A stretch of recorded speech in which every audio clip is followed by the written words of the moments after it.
Miss Fortune. I'm the art teacher here at Benton Junior High. I teach 8th grade and 9th grade art. Our 8th grade classes are short 9-week courses that kind of introduce you to art. You don't have to be good at art. You don't have to have prior knowledge of art to pass the class.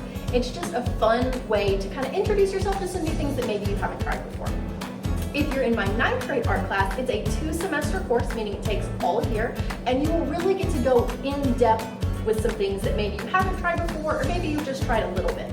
We'll do portraits, we'll do charcoal, we'll paint, we'll make some pottery.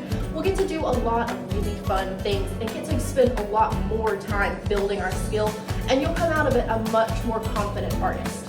Either way, whether you're in 8th grade or 9th grade, I'm so excited to meet you, and I know we're gonna have a really great year.